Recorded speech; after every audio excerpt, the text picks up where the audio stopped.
Bismillahirrahmanirrahim. Assalamualaikum warahmatullahi wabarakatuh. Kami bersiaran dari Galeri Ustaz dan Ustazah. Saya Ustazah Nurul Hidayah binti Komarudin bersama dengan anda dalam Taman Syurga DRL subjek Huda Al-Quran. InsyaAllah, apa khabar sahabat-sahabat penonton yang sedang menonton hari ini di live FB secara langsung. Kita bawakan bersiaran dari FB saya sendiri, Ustazah Nurul Hidayah. Jangan lupa tekan butang follow dan like. Juga dari FB rasmi DRL Consultation, FB rasmi Dr. Ustaz Al-Muntasir, FB rasmi saya sendiri profil Nurul Hidayah, dan siapa saja yang menonton kita pada hari ini. Apa khabar? Saya mengucapkan selamat tahun baru 2023 kepada semua sahabat-sahabat pencinta ilmu yang bersama dengan kami sepanjang 2022. Kami mengucapkan tahniah dan terima kasih kerana anda lah permata kepada DRL. Siapa anda tanpa kami? Jadi kami di sini ingin bersama-sama meneruskan hasrat kita untuk melakar kehidupan akhirat ataupun kehidupan sebenar kita, untuk menjadi kehidupan yang sangat ataupun lebih bahagia, lebih cantik lagi. InsyaAllah DRL meneruskan perjuangan tahun baru ini dengan kita bawakan kepada anda bukan sahaja Huda Al-Quran bersiaran pada hari Isnin sampai Jumaat, tapi kita bawakan lagi 3 subjek baru. Apakah subjek tersebut? Sahabat-sahabat boleh bersama dengan kami sepanjang Isnin hingga Jumaat. Kita ada fiqh, kita ada hari Selasa dulu hari Selasa kita ada hadis, hari Rabu kita ada fiqh, hari Khamis kita ada tasawuf, dan kita kembali Huda Quran pada hari Jumaat. Masa yang sama pukul 6 sehingga 6.30 petang. Anda letaklah dalam jadual anda untuk bersama dengan majlis ilmu ataupun Riyadul Jannah, iaitu Taman Syurga yang kita akan merasai kedamaiannya, bagaimana indahnya syurga, indahnya majlis ilmu. Begitulah dia memberikan ketenangan kepada diri kita. Alhamdulillah, kita bersiaran pada hari ini dengan sambungan tahun 2022 pada ayat 84 surah Ali Imran. So sahabat-sahabat boleh bersama-sama dengan kami kita masuk muka surat baru, iaitu muka surat 59. InsyaAllah kita akan minta maaf, iaitu muka surat 60 dahulu. Sebelum kita masuk muka surat 61, kita ambil ayat last kali, iaitu ayat 83. Okey, boleh ambil mushaf. InsyaAllah kita sama-sama baca dahulu. Lebih indah kalau kita baca mushaf depan mata dan kita tengok juga terjemahannya. Apakah ayat yang kita baca, apakah artinya. InsyaAllah sementara sahabat-sahabat kita ambil Quran, saya persilakan sahabat-sahabat tekan dahulu butang share. Boleh kongsikan kepada kawan-kawan, tag nama kawan-kawan, sahabat-sahabat anda yang mana kita punya niat yang sama, iaitu bersama ke syurga. Masya Allah. Jadi jom kita bersama-sama dahulu ke Taman Syurga. InsyaAllah sahabat-sahabat yang saya kasihkan Allah SWT, saya yakin dan percaya sahabat-sahabat sudah tak sabar lagi sebab kita dah seminggu dah kita bercuti. Kerana kita bagi masa untuk kami nak transition ke tahun baru, dan hari ini kita mulakan Huda Al-Quran pada ayat 83 surah Ali Imran. Jom. A'udzu billahi minasyaitonir rajim. Afaghayra dinillahi yabghuna wa lahu aslama man fis samawati wal ardh وله أسلم من في السماوات والأرض طوعا وكرها وإليه يرجعون. Yang bermaksud, mengapakah mereka mencari agama selain agama Allah, iaitu Islam, sedangkan ketaatan kepadanya itu adalah bagi semua, sama ada yang di langit mahupun di bumi, secara rela atau paksa, dan kepadanya lah mereka akan dikembalikan. Sadaqallahul azim. Firman Allah Subhanahu wa taala pada ayat ini dimulakan dengan afaghaira. Yang di sana maksud ini ialah suatu pertanyaan, suatu persoalan, question. Ya, dalam satu huruf sahaja, sebab tu dalam bahasa Arab hilang satu huruf habis makna semua. Dan maksud ini ialah suatu pertanyaan, adakah? Ya, suatu pertanyaan daripada Allah Subhanahu wa taala bagi mereka yang kufur kepada Allah, yang mana kekufuran mereka bukan kerana mereka tak tahu, tapi kerana apa? Kerana jealous, hasad, dengki, iri hati. Yang menyebabkan mereka ini rasa seperti tanah agama Allah tadi bukan kerana mereka rasa macam agama ni tak sempurna, tapi kerana apa? Rasa tak puas hati. Maka Allah tanya kepada orang-orang yang degil, kepada orang-orang yang banyak alasannya. Kenapa? Afaghaira dinillah. Kamu nak cari agama mana selain daripada agama Allah? Iaitu apa? Dinillah, agama Allah dalam kurungan ataupun tafsirannya hanya satu din yang diiktiraf di sisi Allah, iaitu al-Islam. Ya, hanyalah agama Islam yang diterima, diredai di sisi Allah Subhanahu wa taala. Yabghun ataupun yatlubun, yang kamu cari. Mengapa kamu mencari?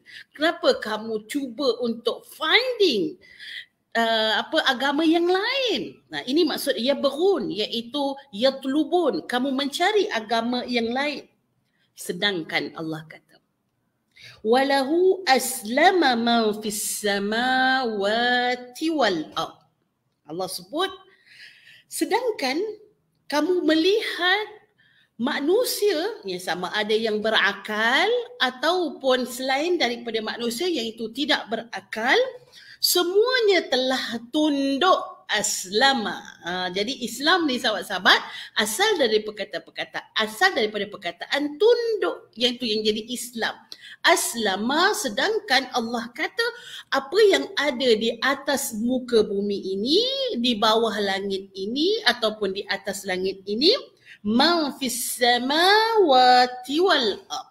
Ya, maksudnya di antara keduanya ini semuanya tunduk kepada Allah Subhanahu wa taala. Dapat tak kita jumpa binatang ataupun makhluk Allah yang melata dekat muka bumi ini, ataupun apa sahaja item dekat bumi ini yang tidak tunduk kepada sistem Allah? Cuba cari. Tak ada. Semuanya taat belaka. Bintang, matahari, angin, laut, apabila Allah memberikan arahan, tidak ada satu pun yang engkar. Maksudnya apa yang ada di atas bumi dan langit termasuklah yang bukan ada akal, iaitu bukan manusia, taat. Baik, kita pergi tengok kepada kategori yang kedua, manusia pula. Dan manusia juga semua aslama. Ya, bahasa kita bila kita sebut di sini, walahu aslama ma fis samawati wal ard, iaitu apa? Semuanya. Betul ke Ustazah? Semua orang jadi Islam ke? Jadi di sini kita akan mengkategorikan keislaman yang berlaku kepada manusia ini. Nampak Ustazah, ada je orang yang bukan Islam? Baik, kita tengok dahulu pada perkataan selepas wal ard, iaitu taw'a. Taw'a ni dia taat, iaitu dia masuk Islam ataupun tunduk kepada agama Allah dengan rela hati, dengan penuh kerelaan, tanpa keterpaksaan. Ini siapa? Sahabat-sahabat boleh buat notanya bila sebut tau'an di situ, iaitu seperti mana malaikah. Kalau bukan daripada manusia, malaikat lah. Malaikat ni dia taat kepada perintah Allah tanpa paksa. Dan di kalangan manusia juga ada yang taat pada perintah Allah. Dan mereka taat dalam keadaan apa? Mereka ini beriman kerana mereka memilih keimanan kepada Allah Subhanahu wa taala. Jadi bukan paksa tapi rela hati. Baik, kita tengok yang kedua, wakarha. Karha iaitu terpaksa. Okey, kita dapat dua perkataan hari ni. Taw'a iaitu secara rela dan yang kedua iaitu karha secara paksa. Siapa ustazah? Manusia yang mana dia masuk Islam tapi dia masuk Islam dalam keadaan terpaksa. Di sini ialah orang kafir. Ya. Orang yang tidak taat kepada perintah Allah, tapi bila ajalnya datang, bila sakaratnya datang, apa yang berlaku kepada diri mereka? Mereka tiba-tiba tak beriman kepada Allah dan nak jadi orang yang tunduk kepada Allah. Sebab apa? Masa tu semua dah buka dah ainul haq. Masa tu mata dah nampak dah kebenaran. Dah nampak dah siapa yang jahat, siapa yang baik. Dah nampak apa yang betul, apa yang salah. Jadi mereka pun kata bagaimana Fir'aun. Fir'aun berkata, aku beriman. Aku beriman. Waktu apa? Dah datang dah sakarat. Tapi iman mereka bagaimana? Keislaman mereka bagaimana? Sebab masa tu mereka dalam keadaan terpaksa.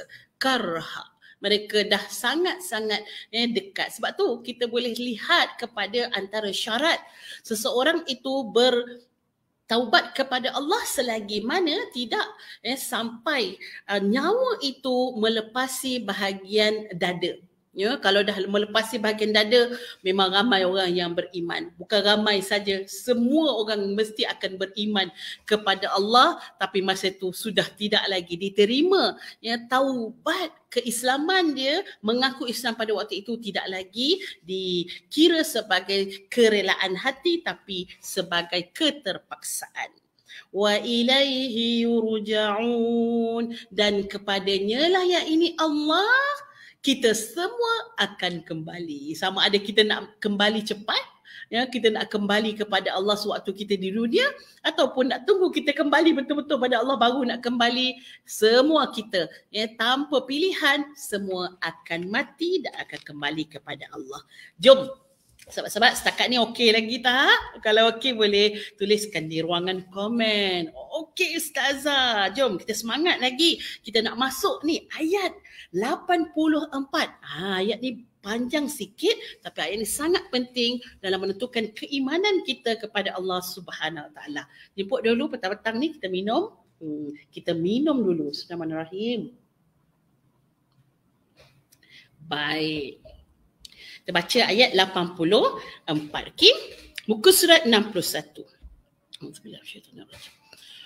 Qul amanna billahi wa ma unzila alaina wa ma unzila ala Ibrahim wa Ismail wa Ishaq wa Ya'qub wal asbat.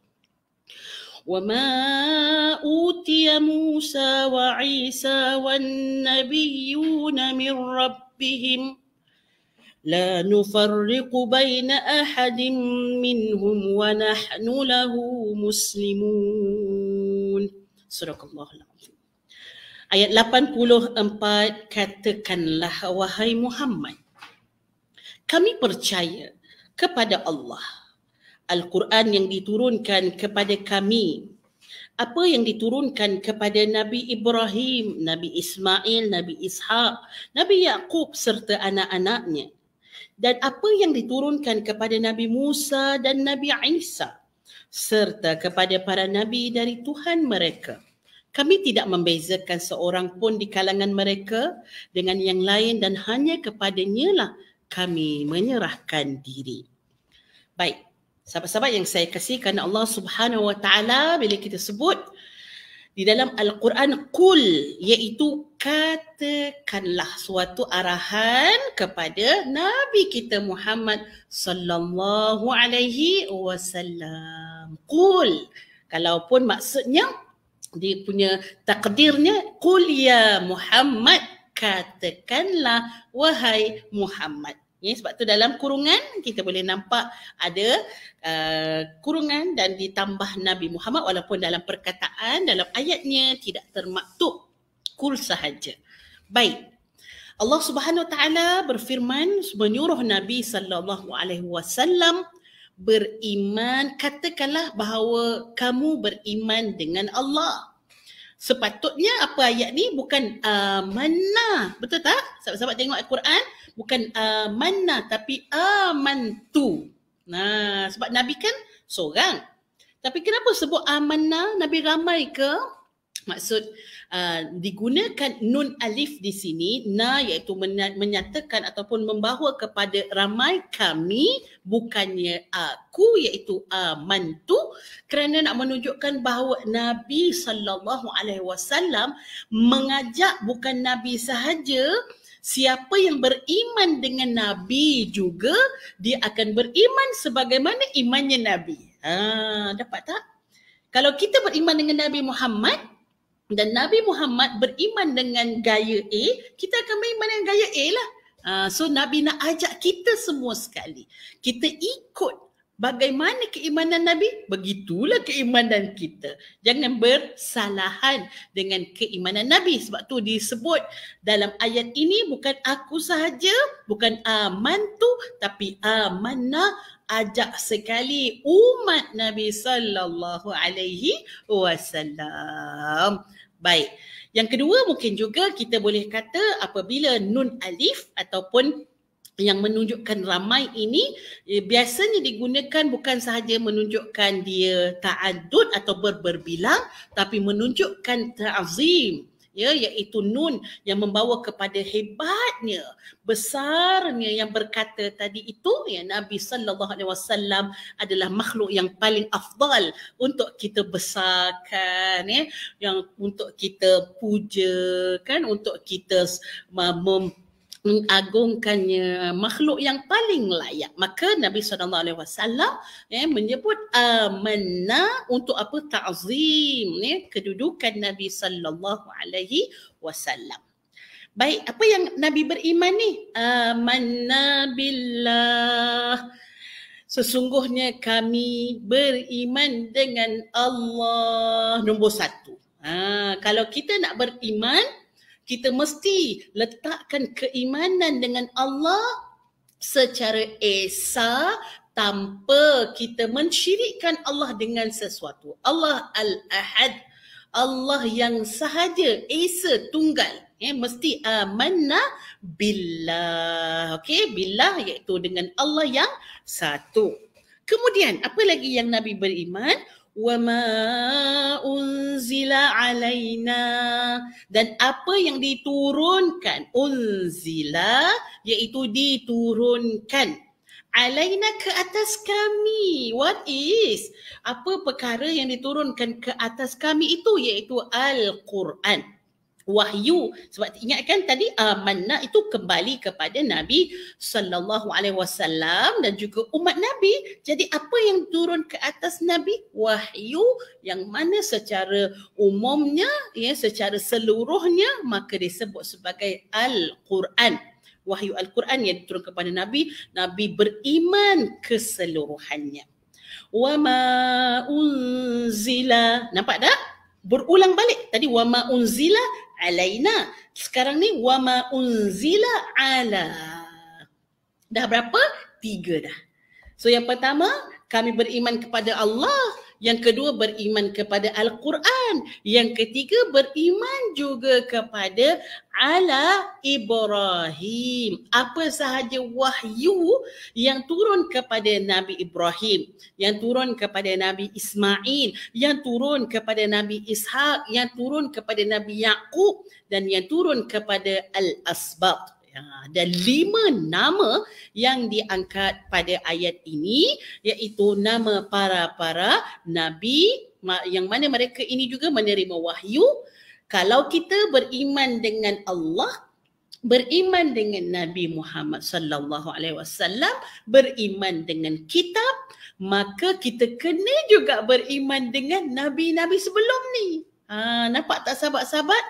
Wa ma utiya Musa. Sama juga, bukan sahaja 5 orang tadi, 5 golongan, 5 nama tadi yang diberikan, dan apa juga yang diberikan kepada Nabi Musa, wa Isa, 7. 7 nama yang diberikan, yang diangkat oleh Allah Subhanahu Wa Taala wan nabiyyuna min rabbihim.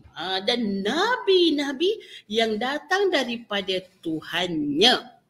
Baik, sebab apa? Sebab bila nama yang disebut tadi adalah sebahagian daripada Rasul, sebahagian pada Nabi, tapi ramai lagi Nabi-Nabi yang lain yang juga ada daripada mereka yang dapat wahyu daripada Allah.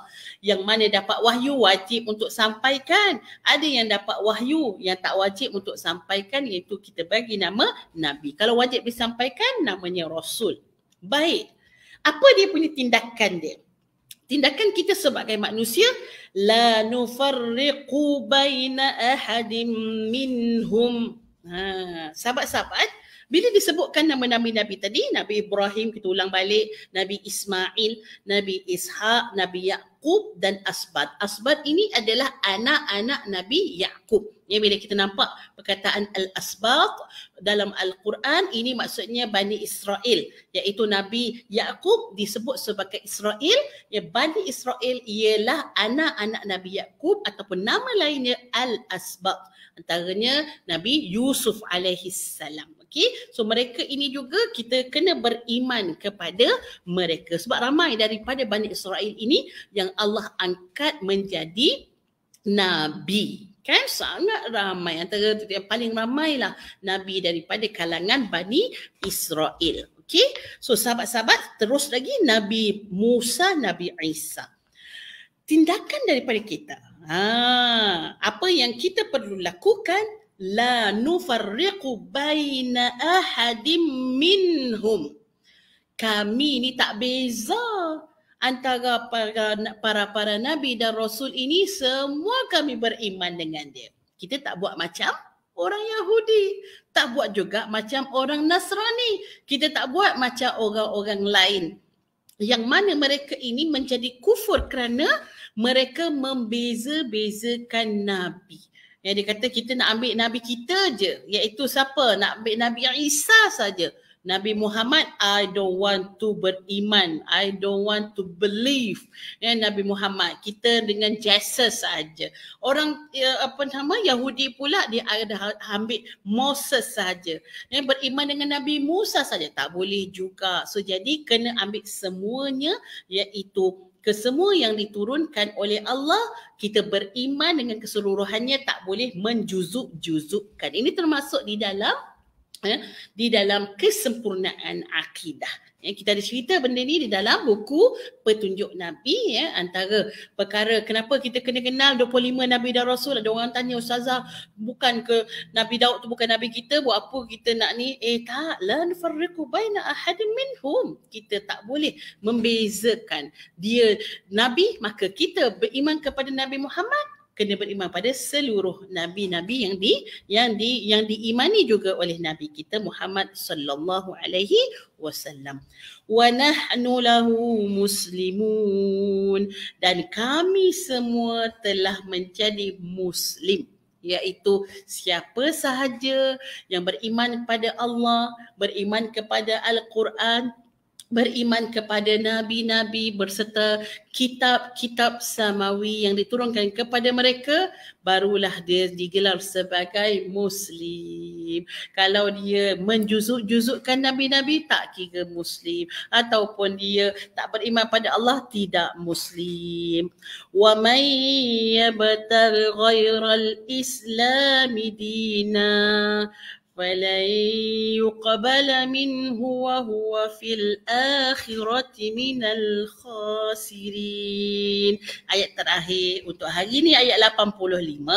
Barang siapa yang mencari agama selain daripada Islam yang dianutinya, maka Allah tidak akan menerimanya, dan di akhirat kelak termasuk di kalangan orang-orang yang rugi. Sahabat-sahabat, wa may yabtaghi ghairal Islam, sebagai apa? Sebagai agama dina. Jadi bila kita sebut agama ini adalah kehidupan. agama ini bukannya sesuatu yang ada dekat dalam masjid sahaja. Agama bukanlah sesuatu yang kita letak sebagai ibadah khusus sahaja. Tetapi siapa yang mengambil agama, iaitu kehidupan dia, walaupun dalam urusan kehidupan dia tinggal agama, maka dia telah menjadi selain daripada agama Allah yang diridai oleh Allah. Jadi untuk selamat mesti mengambil Islam. Itu sahaja. Fala yuqbala minhu, ya, walaupun urusan dia urusan dunia, tapi kena ambil agama juga. Sebab itu ada halal dan haram yang bukan dalam solat sahaja, tapi perkara halal dan haram dalam muamalat, halal dan haram dalam bercakap, ya, dalam urusan keluarga kita, ya, ada benda yang halal dan haram dalam urusan perkahwinan, ada halal dan haram dalam urusan bank, ada halal dan haram dalam urusan politik, ada halal dan haram dari urusan ekonomi. Jadi semua ni sahabat-sahabat, mesti kita kena ambil Islam sebagai agama kita. Kalau tidak, dia jadi apa? فَلَنْ يُقَبَّلَ مِنْهُ وَهُوَ فِي الْآخِرَةِ مِنَ الْخَاسِرِينَ. Allah tak terima orang yang tak ambil Islam ini sebagai agama. Allah tolak, Allah tolak keislaman dia, Allah tolak akidah dia. Akhirnya jadi apa? Ya Allah, jadi orang yang rugi. Jadi orang yang tak guna. Ya Allah, sehabuk pun tak guna. Bila kita tak mengambil Islam sebagai agama rasmi. Kita bukan sekadar agama rasmi dalam urusan rasmi, agama pagi, agama petang, ya, agama dalam rumah, agama dekat tempat kerja, agama dekat dalam parlimen, agama dalam sukan. Allahu Akbar, semua kena ambil agama. Sebab tu Quran ajar kita, Allah Subhanahu Wa Taala ajar kita perkara utama, konsepnya nak selamat, ambil Islam. Jangan buang Islam, jangan tolak Islam, sebab nanti kamu akan jadi orang yang sangat-sangat rugi. Sahabat-sahabat yang saya kasihi kerana Allah Subhanahu Wa Taala, kita hampir ke penghujung rancangan pada hari ini, iaitu dalam Huda Al-Quran, yang mana kita sekarang ni kita bagi tahu pada sahabat-sahabat yang baru saja bersama dengan kita bahawa kita sudah upgrade untuk sesi Huda Al-Quran ini. Kita akan berjumpa Huda Al-Quran pada 2 hari saja, iaitu hari Isnin dan hari Jumaat. So hari Isnin dan hari Jumaat kita akan sama-sama tengok tadabbur Al-Quran. Sekarang ni kita pada ayat surah Ali Imran ayat 85. Dan pada 3 hari yang lain, iaitu di hari Isnin, hari Selasa, Rabu dan Khamis, kita ada 3 subjek yang bersama-sama. Siapa yang bersama dengan kita, insya-Allah kita akan khadamkan sama-sama hari Selasa hadis, hari Rabu fiqh dan hari Khamis tasawuf bersama dengan saya Ustazah Nurul Hidayah dan juga suami saya Dr. Ustaz Al-Muntasir. Jadi sahabat-sahabat, pastikan anda kunci jam ke pukul 6 petang, insya-Allah. Kalau siapa yang senang nak dapat link saja, nak dapat link live terus, takut terlupa, saya jemput sahabat-sahabat untuk bersama dengan kami dalam grup WhatsApp eksklusif, iaitu grup WhatsApp Info Kuliah UMM Ustaz Muhammad Muntasir dan UNH saya Ustazah Nurul Hidayah, untuk anda tidak terlepas live kita pada setiap hari. Okey sahabat-sahabat, kita jumpa lagi pada minggu hadapan pula jumpa pada esok hari untuk subjek hadis. Aqulu qauli hadza wa astaghfirullahal azim li wa lakum. Assalamualaikum warahmatullahi wabarakatuh.